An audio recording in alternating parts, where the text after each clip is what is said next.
Muy buenas noches, nos encontramos desde la ciudad de Guadalajara transmitiendo para un programa más de conversaciones sobre terapia sistémica y como en otras ocasiones voy a estar conversando con el doctor Mauricio Leija. Yo presento al doctor Mauricio Leija, ¿cómo estás? ¿Cómo Hola, te fue de vacaciones? ¿cómo? ¿Cómo te fue de vacaciones? Bien, bien, bien, bien. Bien. Les preguntamos también al público que sigue cómo les fue de vacaciones. Y los invitamos a participar de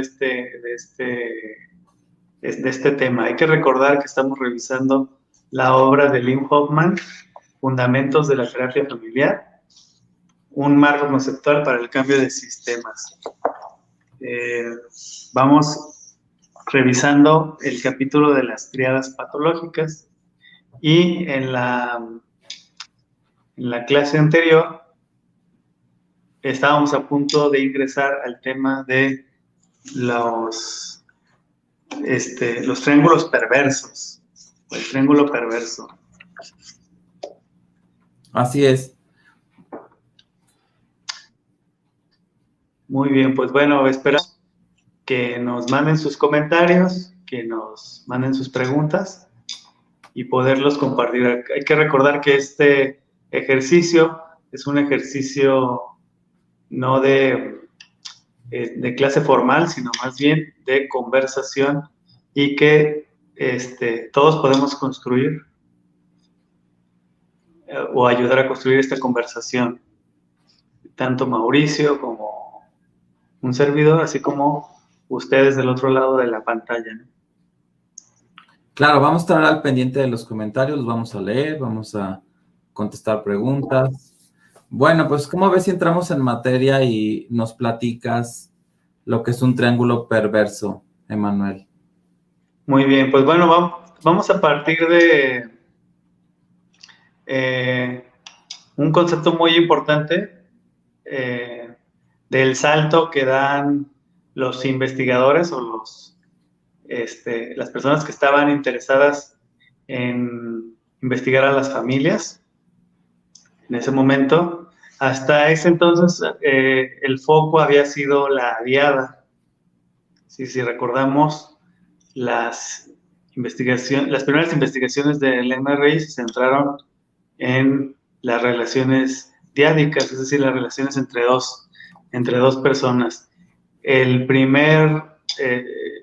La primera persona que se interesó por ampliar el foco de atención de la diada al triángulo fue John Wickland. Él lo hizo en un artículo, ahorita les voy a mencionar porque es importante que lo tengamos en cuenta, y un segundo artículo es un artículo de Jay Haley. Pero el artículo de Wickland es la hipótesis de la doble atadura, de esquizofrenia y la interacción de tres partes. Sí, porque originalmente cuando se empezó a hacer investigación en la comunicación de las familias de pacientes con esquizofrenia, pues las primeras descripciones del grupo de Bateson abarcaba únicamente la diada del locutor y el interlocutor. Es decir, cómo estaba la comunicación entre dos miembros de una familia. ¿Sí sigues ahí con nosotros, Emanuel? Porque parece que te congelaste. Bueno, vamos a ver si ahorita regresa Emanuel. Bueno, les decía que cuando Gregory Bateson publica su primer trabajo en la década del 50 sobre la teoría de la comunicación humana, los diálogos que pone como ejemplos se centraban en... ¿Qué pasó? ¿Te congelaste? ¿Eh? Perdón, es que me sacó mi sistema. Ah, ok. Sí estaba diciendo que los ejemplos que usaba Bateson para hablar de doble vínculo eran entre dos personas. Sí, sí, sí, o sea, la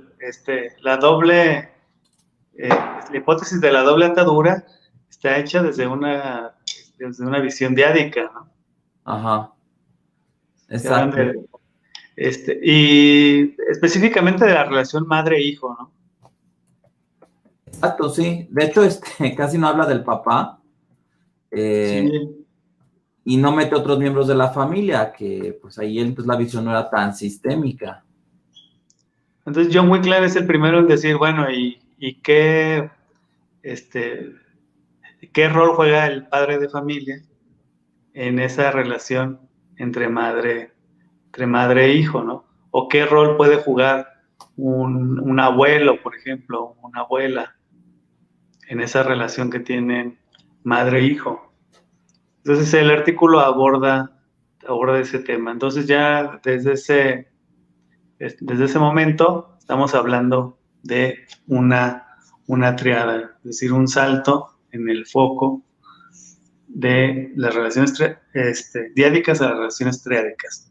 Porque en realidad, Bateson, no tengo aquí el libro de Pasos hacia una ecología de la mente, donde viene una reimpresión de ese artículo de Hacia una teoría de la esquizofrenia, donde sí menciona muy de pasaditas al padre de familia y dice que habitualmente en las familias de pacientes con esquizofrenia la figura del padre es muy, muy débil, prácticamente como decimos un cero a la izquierda y ya. Pero creo que aún si se conceptualizara así, la debilidad de una figura también entra en juego dentro de esta danza de coaliciones, de interacciones que tienen los miembros de la familia, y entonces la debilidad puede tener mucho peso en la manera en cómo la familia se va a organizar y la manera en cómo puede generar un problema de salud mental. Sí, sí, definitivamente. Y bueno, tanto que para Lynn Hoffman resulta un paso muy decisivo este cambio esta ampliación en el foco. Y bueno, es lo que nos trata de vender en este capítulo, ¿no? Sí, mira, yo quería compartir un material, déjame ver si lo puedo poner, que había yo utilizado anteriormente para hablar un poco de eso, porque aquí también lo que yo quiero mostrar es que los triángulos no precisamente fueron descritos por los autores sistémicos o que se interesaban por las familias, porque pues uno de los pilares de la teoría psicoanalítica, que es el complejo de Edipo, es un triángulo perverso también, de acuerdo a la definición que da Jay Haley. Es una coalición entre la madre, que tomando los personajes de la tragedia de Edipo Rey, pues es la reina Yocasta, que se casa con su hijo, que por ser hijo tiene una jerarquía menor dentro del sistema, y que de hecho en la tragedia griega, pues él llega a ser el rey de Tebas, que es muy interesante, ¿no? De ser hijo de Yocasta se convierte en el rey de Tebas, y eso le da tanto poder que pues finalmente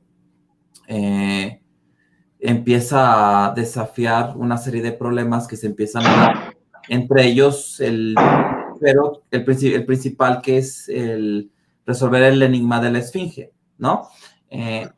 Y bueno, esta alianza, de manera como la conceptualiza Freud, va en contra del papá, porque en la tragedia, aunque esto sucede al principio del drama, Edipo mata a su papá. Pero después, cuando Freud habla del caso Juanito, pues sí nos muestra cómo Juanito tenía esta coalición con la mamá y cómo desafiaban al papá. Y cómo la coalición madre e hijo resultaba más poderosa que la autoridad o la jerarquía del papá. Que eso es muy interesante. Entonces, también yéndonos al psicoanálisis, Freud empieza a hablar de los triángulos perversos.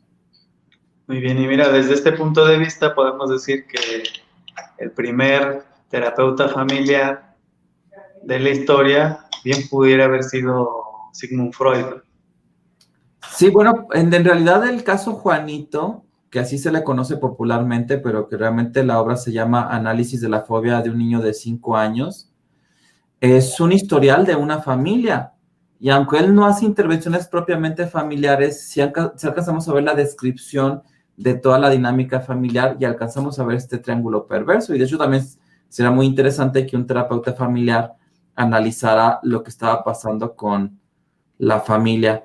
Y fíjate, esto lo tomé yo de Mara Selvini Palazzoli. Esto lo habíamos comentado cuando hablamos de paradoja y contraparadoja, hay un tema que revisamos que es un capítulo del libro que se llama El problema de las coaliciones negadas. Creo que así se llama uno de los capítulos, si la memoria no me falla. Sí, sí se llama uno de esos.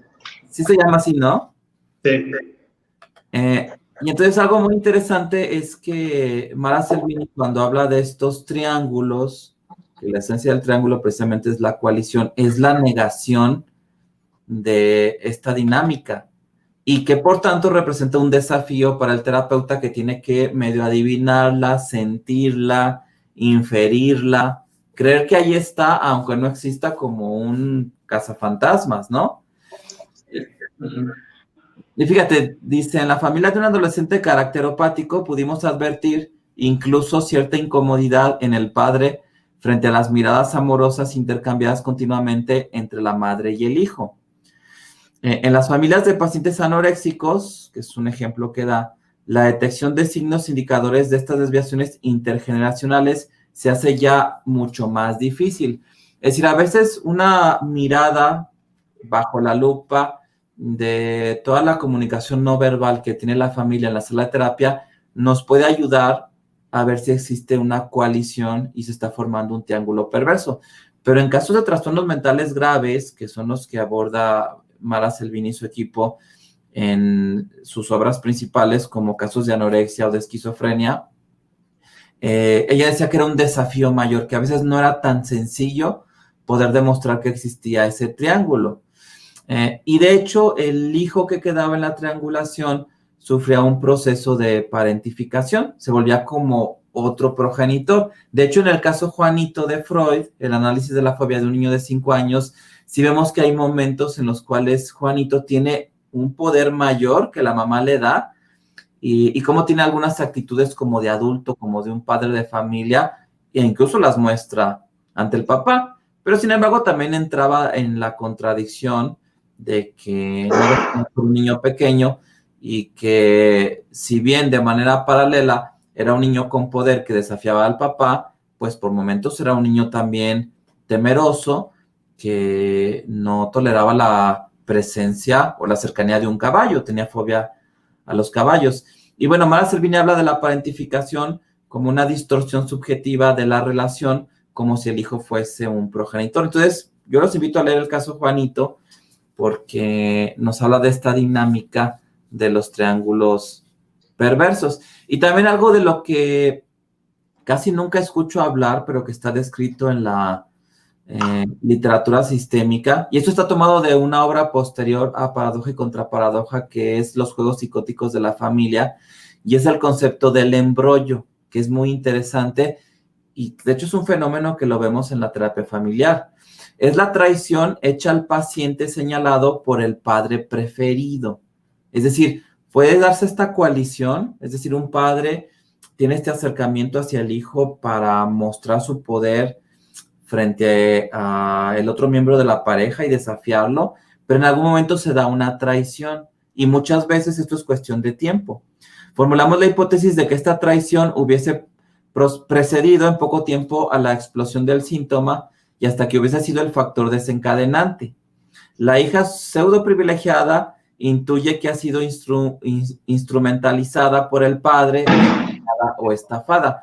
De hecho, muchos terapeutas de familia consideran que esta traición o este es generador de trastornos mentales graves como esquizofrenia o anorexia nerviosa. Este padre instigador que había tramado para con su hija conductas seductoras, a la larga no había podido ocultar quién era el verdadero objeto de sus sentimientos, la mujer, o sea, la pareja. De esta manera, Josefina, que era la chica con anorexia, comprendía el embrollo en el cual había sido atrapada, ¿no? Entonces me gusta esta imagen porque es un poco ajedrecístico y finalmente, como en cualquier batalla o en cualquier guerra, hay movimientos en los cuales se puede dar la traición. Y entonces Mara Selvini le da mucho peso a este desafío que representan las familias para el terapeuta y la necesidad que tiene el terapeuta de tener recursos o herramientas para poder tener pues prácticamente una mirada de rayos X y poder detectar estas coaliciones negadas. Fíjate, dice, pensamos que el lector que nos ha seguido hasta aquí ha podido hacerse una idea bastante clara y dramática del cúmulo de negaciones, contradicciones, omisiones imprevistas, desviaciones hacia callejones sin salida, cortinas de humo, sabotajes, pseudo-revelaciones tácitas, descalificaciones ad hoc, en suma, de todo el enorme y fantasioso arsenal empleado para confundir y trastornar.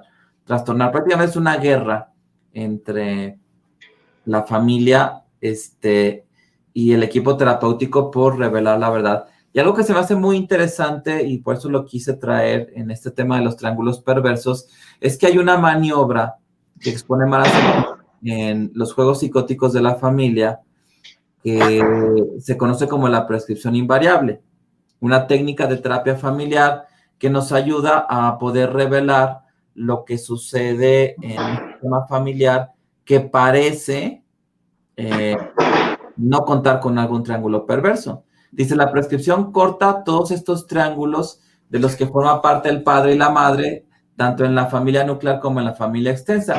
Y aquí en breves palabras voy a explicar que la prescripción invariable es una directiva dentro de las tareas que se pueden dejar a las familias, en donde se les pide a los padres de familia, a mamá y a papá, que en algún momento se escapen de casa, que sean cuidadosos y que por algunas horas o incluso puede ser días pierdan contacto y comunicación con cualquier miembro de la familia. Y que después hagan aparición y cuando sean interrogados de en dónde estaban, qué andaban haciendo, por qué no contestaban el teléfono, pues simplemente ellos tenían que contestar, son cosas nuestras. Y si insistían y trataban de indagar en dónde habían estado, qué habían hecho, pues ellos tenían que contestar, son cosas nuestras, ¿no? Y obviamente si había una coalición entre un padre y una hija, o entre un suegro y su hija, ¿no? La esposa, pues esto se iba a empezar a romper porque se estaba fortaleciendo el subsistema conyugal. De hecho, aquí yo tengo una animación donde tenemos los miembros de una familia, tanto nuclear como extensa, y entonces cuando indicamos la prescripción invariable, pudiera ser que no veamos los triángulos que se forman, por ejemplo, entre un marido y su madre para atacar, descalificar, desafiar a la mujer, o bien entre la madre y el niño pequeño para desafiar al padre, o bien entre el suegro y su hija, ¿no? O más bien entre el suegro y la nieta para ser más poderosos que la madre, o así, una infinidad de triángulos, ¿no? También podría ser entre un hermano del padre y su sobrina para desafiar al papá. Y entonces cuando nosotros le pedimos a la pareja que se escapen, que pierdan comunicación, que no digan dónde estaban, que mantengan un secreto, que eso es muy interesante, la estrategia de pedir que guarden secretos para evidenciar dinámicas, pues entonces lo que estamos haciendo es que estamos recortando un poco a ciegas sin saber las triangulaciones que se dan tanto entre miembros de la familia nuclear como miembros de la familia extensa.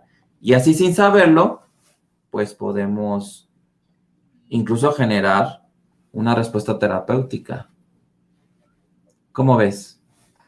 Muy bien, pues mira, me parece muy interesante. Yo siempre me he preguntado de dónde el equipo de Milán se inspiró para todas estas intervenciones. Bueno, la respuesta que he encontrado es que el equipo de Mara Servini para Zuli fue a entrenarse con el equipo del MRI. Y creo que esta gran influencia, sobre todo la influencia de Jay Haley, las ideas de Jay Haley, se fueron consolidando hasta llegar a esta intervención. Exacto, porque Lynn Hoffman habla de cómo algunos autores habían hablado de los triángulos, pero en general en fenómenos que no eran estrictamente pertenecientes al mundo de familias generadoras de patología, ¿no? Porque también eso puede ser aplicable a la dinámica que se da o los juegos de poder que se dan en una empresa, ¿no? Entre un gerente o un director y los trabajadores, frente al resto de los empleados. Pero Jake Haley estos conceptos los toma para poder entender la generación de patología en las familias. Sí, y bueno, un artículo de él inaugura estas ideas, que es hacia una teoría de la patología familiar. Entonces intenta explicar la patología desde este fenómeno del el triángulo perverso. Pero bueno, ya nos has dado algunas pistas. A mí me gustaría solamente aterrizar o sintetizar lo que nos has dado a manera de ejemplo del trabajo que hace el equipo de Milán con estas coaliciones negadas. Uh-huh. En conclusión, lo que tendremos que distinguir es entre el concepto de alianza y de coalición. Una coalición es una alianza, pero una alianza que implica un tercero. O dos personas que están en contra de un tercero. Dicho esto, entonces, lo que deberíamos de entender es cómo se cocina un triángulo perverso. No todas las coaliciones son un triángulo perverso. ¿Qué características tiene el triángulo perverso o la triangulación para hacer un triángulo perverso? Entonces nos das las pistas con esto que nos presentas y podemos sintetizar o podemos resumir que son 3 las condiciones para que una coalición sea un triángulo perverso. La primera es que que existan 2 personas de un mismo nivel jerárquico y una persona de un nivel diferente. Que exista una coalición, es decir, que de esas 3 personas, 2 estén aliadas en contra de uno, y que el tercer requisito es que se mantenga oculta esa coalición, se mantenga velada. Entonces esas 3 condiciones hacen una triada patológica. Y bueno, según Jay Haley, esta triada patológica puede explicar los síntomas del paciente identificado.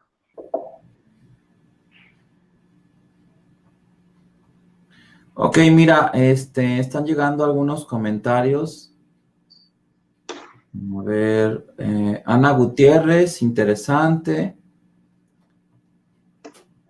Alfredo Sepúlveda, saludos, excelente tema.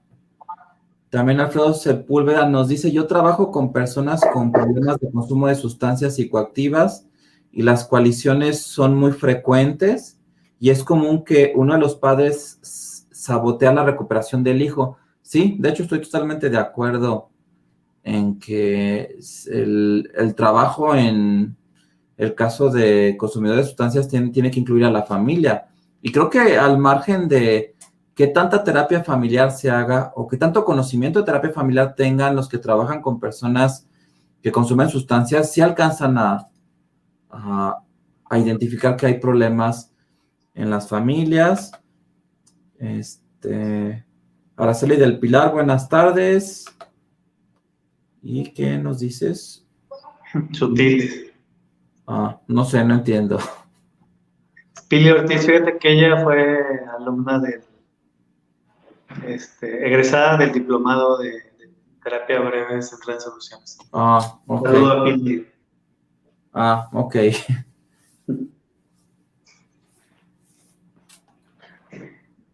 Bueno, pues estamos ya sobre el tiempo, Emanuel. Se me fue muy rápido. Sí, estamos sobre el tiempo. Me parece que entender esto es muy importante porque los próximos 2 capítulos vamos a seguir hablando de triadas. Ajá, sí.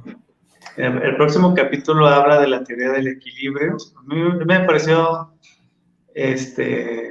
muy clarificador entender la teoría del equilibrio. Ajá.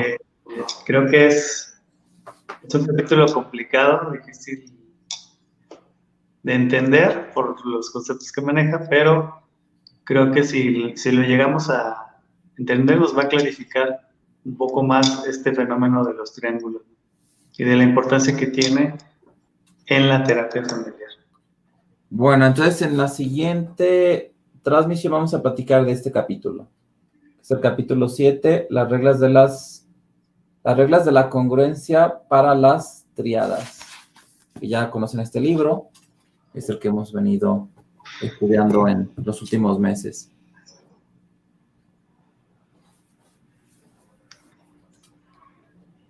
Bueno, pues, ¿algo más que quieras comentar, Emanuel? No, pues nada más agradecerles la oportunidad de conversar sobre estos temas y bueno, nos vemos para la próxima vez. Bueno, cuídense mucho. Adiós. Que les vaya bien.